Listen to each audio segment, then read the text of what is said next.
నమస్తే మిత్రులారా, నేను మీ శ్రీనివాస్ చౌహాన్ అడ్వకేట్. మిత్రులారా, ఒక కేసులో సుప్రీంకోర్టు 2005లో చాలా కీలకమైనటువంటి తీర్పు ఇచ్చింది. అదేంటి అని అంటే, పార్టీషన్ కేసులో ప్రిలిమినరీ డిగ్రీ వచ్చిన తర్వాత ఫైనల్ డిగ్రీ కోసం ఎంత కాలం లోపు మనం సూటు వేసుకునే అవకాశం మనకు ఉంటుంది. సో మిత్రులారా, మన దేశంలో లిమిటేషన్ యాక్ట్ అనే చట్టం ఉంటుంది.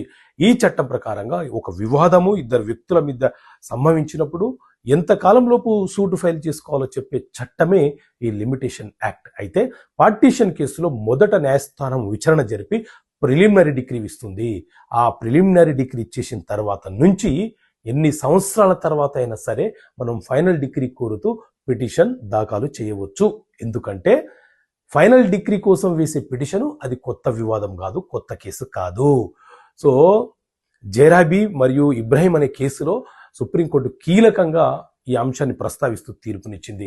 ఇలాంటి తీర్పుల కాపీ మీకు కావాలనుకుంటే మీరు ఇక్కడ కాల్ చేసి 12 నెలల కాలానికి మీరు సభ్యత్వం తీసుకోండి. ప్రతి నెల పోస్టు ద్వారా మీకు పంపించే ప్రయత్నం చేస్తాం. ఓకే మిత్రులారా, థ్యాంక్ యూ. జై హింద్.